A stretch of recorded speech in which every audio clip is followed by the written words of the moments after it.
It finally happened. After years of backlash, collapsing sales, and deafening silence from the top, Harley Davidson's CEO is stepping down. But this wasn't some graceful retirement. Jochen Zeitz promised a turnaround. Instead, he delivered record-high prices, gutted innovation, and pushed loyal riders to the brink. Now the company's trying to spin it as a planned transition. But anyone paying attention knows this exit wasn't planned. It was inevitable. So what really brought down Harley's most controversial CEO of all time? And can the company survive what's coming next? And how did we get here? What's happening? In 2021, Zeitz introduced the Hardwire, a bold 5-year plan meant to reshape Harley Davidson from the ground up. It was marketed as focused, disciplined, and rooted in returning to the brand's core strengths. That meant fewer models, tighter production, and an emphasis on what Zeitz called Grand American Touring, cruisers, trikes, and heavyweight bikes. No more moonshots, no more distractions, just big bikes for loyal riders sold at premium prices. At first, the markets applauded.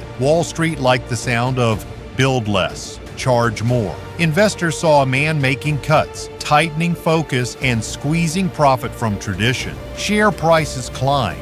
Analysts nodded in approval, and for a brief period it looked like Harley Davidson had found its rhythm again. But what looked good on spreadsheets did not translate to showroom floors. Dealers began to suffer. Showroom diversity shrank. Product lines that once promised a new direction were quietly killed off. The Bronx, a street fighter aimed at urban riders, was shelved. The custom 1250 vanished before it could prove itself. Even the Pan America, Harley's foray into the adventure segment, was barely supported beyond its initial launch. The result? Harley became narrower, older, and far less relevant to younger riders. The bikes got more expensive, the brand got more insular, and the rider base? It began to evaporate. In trying to focus, Harley had boxed itself into a corner. Its once loyal dealers watched foot traffic decline and average buyer age rise. Entry-level options disappeared. New riders looked elsewhere. And the company, once the standard bearer for a rebellion, began to look like a gated community for aging enthusiasts. But here's the cruel irony. Before the Hardwire, there was another strategy, one that tried to do the opposite: open doors, not close them. And that plan, it may be the only one worth resurrecting: the ghost and future of more roads. Back in 2016, then CEO Matt Levatich introduced an initiative called More Roads to Harley Davidson. Its goal was ambitious, maybe even too ambitious: create more access points into the Harley ecosystem. That meant electric motorcycles, global expansion, small displacement bikes, and a new model blitz. 50 new motorcycles in 5 years, expanding to 100 over a decade. But the timing was brutal. The economy was slow. Interest rates were rising, and Harley was still struggling to define its identity. The More Roads initiative felt like it was running in 3 different directions at once. By 2020, Levatich was out, and Zeitz came in swinging the axe. He killed most of what More Roads stood for. Only a handful of experimental models made it to production, and many were quickly sidelined. The focus returned to big, expensive cruisers. Entry-level offerings and international strategies were shelved. It was a decisive move, but perhaps too severe. Now in 2025, the pendulum may be ready to swing back. The motorcycle market has changed again. The appetite for diversity is real. Brands like Honda, Royal Enfield, and even Chinese manufacturers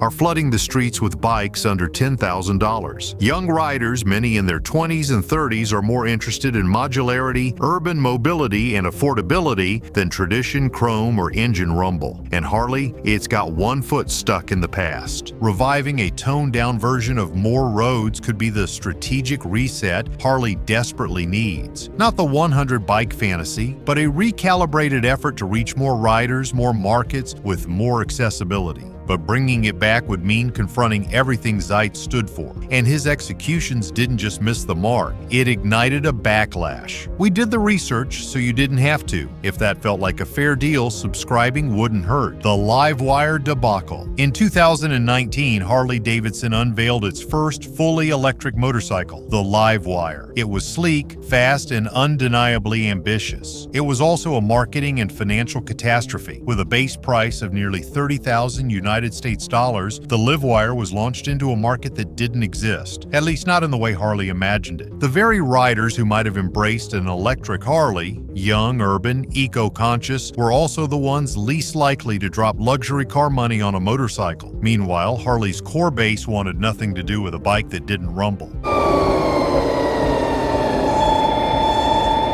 The LiveWire didn't just fail to bridge the gap, it widened the gulf. For millennials and Generation Z, Harley's electric push felt out of touch. The product didn't align with their budgets, lifestyles, or expectations. The marketing focused more on engineering specs than emotional resonance. In an era when brands like Zero Motorcycles were offering EVs at half the price, Harley's offer felt not only expensive, but tone-deaf. The response was brutal. Sales were anemic. Dealers were left with unsold inventory. Critics hammered the decision to push a premium EV before building broader product appeal. In response, Harley spun off LiveWire as a separate brand, effectively trying to distance itself from its own failed reinvention. But the damage had already been done. The LiveWire didn't just hurt Harley's finances, it shook the company's already fragile cultural foundation. Riders didn't just dislike the bike, they began to question whether Harley Davidson knew who it was anymore. And while the LiveWire drew most of the headlines, it was the silence behind the scenes, the projects that never launched, that revealed an even deeper rot. The innovation vacuum. While the world debated the LiveWire, something quieter and arguably more dangerous was happening inside Harley Davidson's engineering pipeline. Projects were being shelved. Ambitious plans like the Bronx Street Fighter, the Custom 1250, and other next-gen gas-powered models were canceled or indefinitely delayed. Zeitz's hardwire strategy focused on building less, charging more, but it came at the cost of innovation. Harley's future was being sacrificed for short-term financial optics. These weren't just scrapped bikes, they were potential lifelines. The Bronx could have brought younger riders into the brand. The Custom 1250 had the bones of a modern muscle icon. Instead, Harley stuck to what it knew: touring, softail, and trike platforms with minor updates and sky-high price tags. The fallout was felt across the dealer network. Retailers who had been promised a fresh product lineup now faced shrinking showroom diversity. Conversations with curious younger customers turned awkward when there was little to offer under $20,000. Dealers became frustrated. Many voiced concerns privately, but few dared challenge corporate directly. Meanwhile, competitors were flooding the market. Honda, Yamaha, Royal Enfield, and even smaller brands like CF Moto were releasing stylish, capable, and affordable machines that undercut Harley on price and outperformed them in value. Riders who might have considered a Harley simply walked away, often toward a competitor that still believed in innovation. But the breakdown wasn't just mechanical or financial, but while Harley was busy slashing projects and playing it safe, the rest of the motorcycle world didn't slow down. In fact, they sped up, and they came for Harley's most vulnerable riders. The rise of the underdogs. Who's winning Harley's lost riders? When Harley Davidson narrowed its focus and priced out younger riders, it didn't just create a gap, it created an opportunity. And that opportunity wasn't wasted.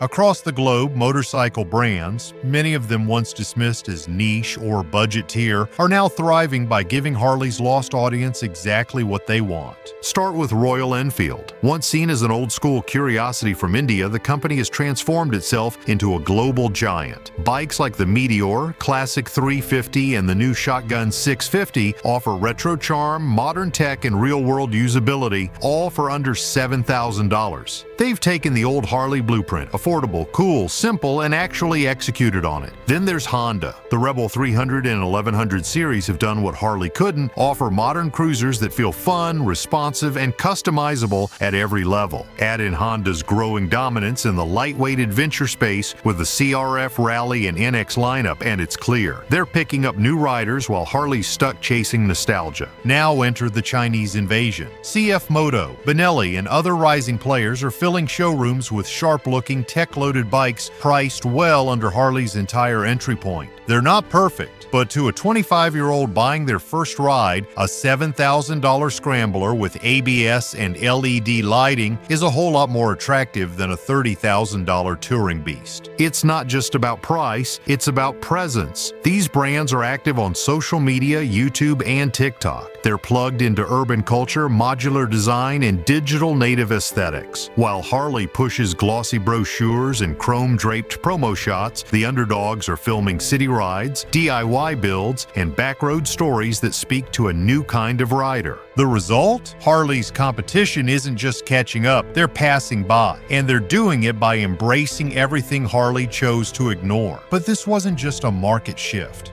It was a cultural one, because while new brands won over a younger generation, Harley was busy alienating the very people who once defined its soul. Culture clash at the core. There's a reason Harley Davidson isn't just called a motorcycle brand, it's called a lifestyle. For decades, the name represented rebellion, loyalty, Americana, and identity. But under Jochen Zeitz, that emotional resonance began to erode. His approach wasn't inherently wrong, it was structured, investor-focused, and tailored for measurable success, but it clashed headfirst with what made Harley special in the first place. Inside the company, factions began to form. On one side were the corporate strategists, pushing for cost control, international growth, and electrification. On the other were longtime employees, dealers, and loyalists who felt the company was losing its soul. That tension seeped into every part of the business. The generational divide became especially pronounced. Baby boomers, the core of Harley's long-term success, felt alienated by the sudden shifts. Younger riders, instead of being inspired by a bold new Harley, were turned off by its pricing and confused messaging. Gen Z, in particular, saw the brand as outdated and overpriced, and efforts to modernize it felt disingenuous. Even Harley's dealer network, once a crown jewel of the brand, became a battleground. Many resented the shift toward electric and high-cost luxury models. Others struggled to sell bikes without a full range of entry-level options. The alignment between headquarters and the street broke down. Zeitz may have earned boardroom applause, but on the ground he was losing the war for Harley's identity. By trying to turn the brand into a lean, global-facing machine, he stripped away the rugged, unapologetic personality that had drawn millions of riders to it in the first place. And now, with Zeitz stepping down, Harley Davidson faces its most pivotal question yet. Who leads next? And will they rebuild what was lost or bury it for good? Searching for Harley's savior. As of the first quarter of the year 2025, Harley Davidson is officially on the hunt for a new chief executive officer. But this isn't just a routine leadership transition, it's a moment of reckoning. The board isn't simply hiring a replacement, they're casting the lead for a new act in Harley's century-long drama. And the stakes? They couldn't be higher. The outgoing CEO, Jochen Zeitz, may have initiated the transition under the guise of retirement, but anyone paying attention knows better. With investor confidence shaken, sales in a nosedive, and an entire generation of riders turning away from the brand, this move is less about legacy and more about survival. The search for his successor is already underway, with the board emphasizing that it will take until at least the end of the second quarter to finalize an appointment. But this time, they can't afford to get it wrong. What Harley Davidson needs now is not just a corporate manager, it needs a visionary. Someone who understands the DNA of the brand, but also has the courage to rewrite the blueprint. Authenticity will be key. A slick, tech-driven outsider with no connection to the culture won't inspire confidence. Yet, neither will an old-school loyalist intent on reliving Harley's past glories. The next leader must walk a fine line between heritage and reinvention, honoring the past without being imprisoned by it. And that's no easy task, because today's Harley customer base is a fragmented mix. Aging baby boomers who cling to the myth of chrome and freedom, Gen X riders who crave customization and power, and younger generations who are more likely to ride electric scooters than a $40,000 touring bike.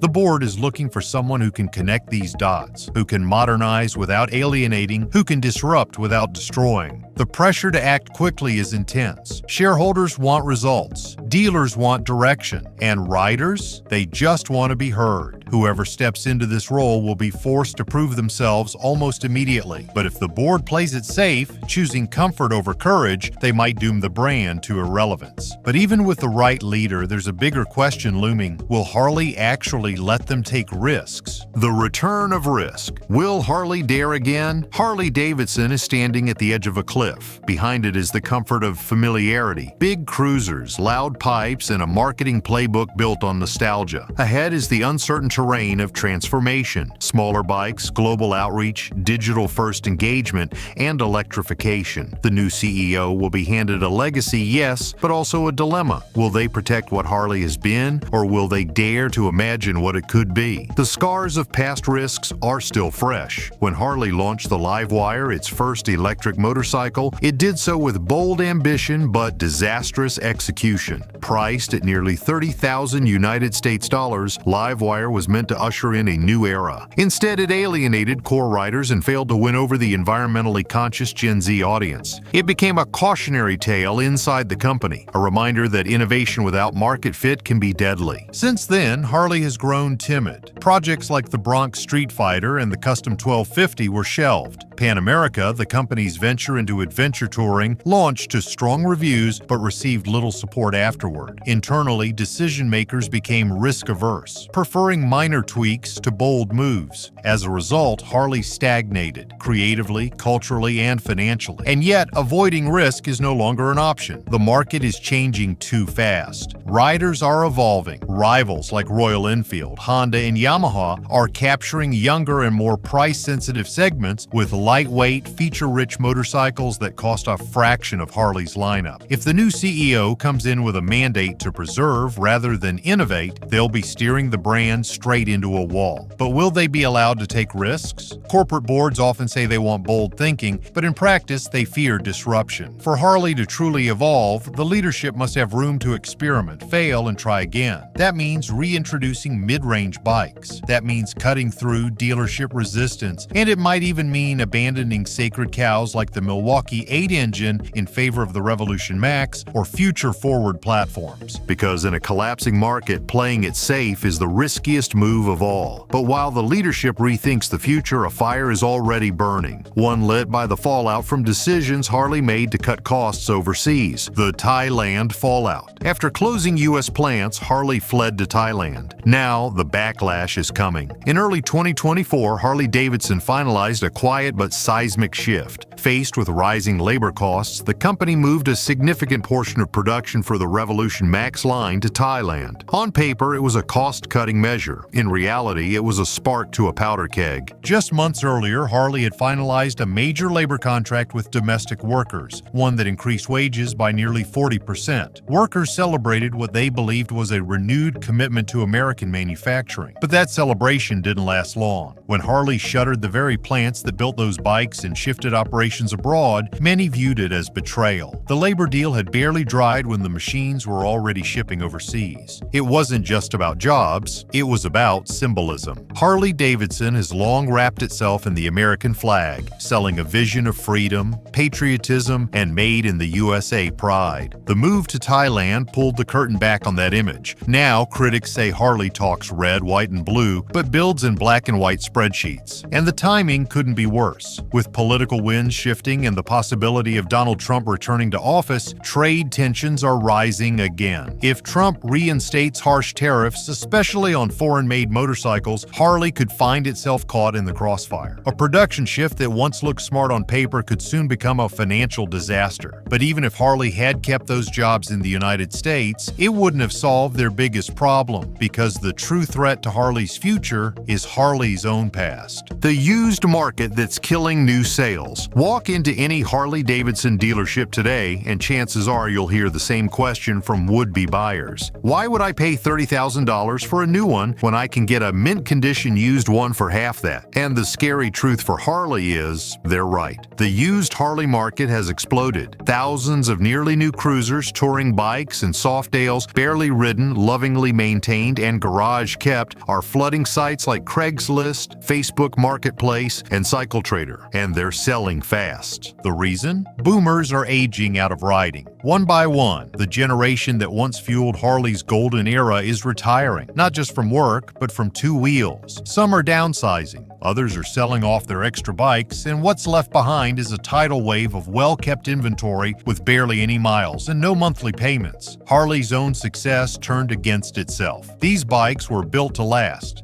but now their durability is eroding new sales. Why would a 30-something buyer spend top dollar on a new Road Glide when they can pick up a 2017 model with only 5,000 miles for under 15 grand? And dealers, they can't compete. Factory showrooms are filled with high-priced, minimally updated models that sit unsold while private sellers undercut them by thousands. Harley's pricing strategy made sense on Wall Street, but in the real world, it's losing to its own history. This isn't just a supply chain issue, it's an identity issue, because when your best bikes are still running strong a decade later, your worst enemy becomes yesterday's inventory. But the crisis isn't just mechanical or financial, it's emotional, because Harley didn't just lose customers, it lost its connection to the culture that built it. Why the dealers matter more than ever. Harley Davidson's dealer network was once its greatest strength, a network of community hubs, rider hangouts, and trusted local institutions. But today, those same dealerships have become one of Harley's biggest obstacles. The problem isn't just the bikes, it's how they're being sold, who they're being sold to, and the sales culture that refuses to evolve. Walk into many Harley dealerships today and the experience feels like stepping back in time. Sales reps still pitch chrome, leather, and lifestyle to a shrinking demographic. There is little focus on accessibility, affordability, or rider-first customization. If you ask about a lower-priced bike, you might get steered toward financing a full-size touring model. If you inquire about a smaller or entry-level bike, you might get dismissive looks, or worse, silence. This resistance to change is costing Harley riders in revenue. Younger buyers expect transparency, modern digital shopping tools, and customization. They want honest pricing, modular options, and showroom environments that feel like tech stores, not shrines to nostalgia. Instead, they're met with a system designed to upsell and intimidate. It's no wonder so many walk out and never return. To fix this, Harley must radically retrain its dealer base, or rebuild it. Sales culture must shift from gatekeeping to guiding. Reps must stop trying to convert customers into big bike loyalists and start meeting them where they are. That includes highlighting mid-size options, championing modern tech, and being excited, not resistant, about the new models that break from tradition. Because at the end of the day, a new Harley won't save the company if no one is selling it the right way. And even if Harley gets its dealerships aligned, another challenge looms, one with even higher stakes. Investors, millennials, and the waiting game. The tension between Harley's financial goals and its cultural revival is now at a breaking point. Investors want short-term performance. They want revenue, returns, and rising stock prices. But riders, especially younger ones, are looking for long-term commitment to innovation, accessibility, and community. And Harley's new CEO, whoever that may be, will be trapped in the middle. The hardwire strategy that Jochen Zeitz implemented was loved by Wall Street at first. Building fewer bikes, selling them at premium prices, and reducing model variety seemed like a win. It worked for about 2 years. But by year 3, sales began to slip. By year 4, dealerships were closing. By year 5, Zeitz was out. Now, investors want results again and fast. But rebuilding trust with riders won't happen in a single quarter. It won't come from cutting another model or chasing electric trends without real demand. It requires patience. It requires a vision that spans 5 to 10 years. And it requires convincing shareholders that long-term relevance is worth more than short-term spikes. That's a difficult sell when Harley's aging customer base is shrinking, and its brand has yet to land with millennials or Gen Z in a meaningful way. There is still a gap between what the brand thinks it is and what today's market needs it to be. And bridging that gap will take more than investor calls. It will take courage, because if Harley chooses Wall Street again over the riding community, the results may be irreversible. Which brings us to the final and most uncomfortable question of all. Is this Harley's last chance? Harley Davidson is standing at a crossroads it has visited before, but never with stakes this high. In the late 1970s and early 1980s, tariffs and patriotism bailed the company out. In the 2010s, nostalgia carried it. But in the 2020s, there is no cavalry. There is no cushion, just consequence. Zeitz's exit marks more than the end of a leadership era. It marks the end of Harley's ability to stall, delay, or half commit. What comes next must be decisive and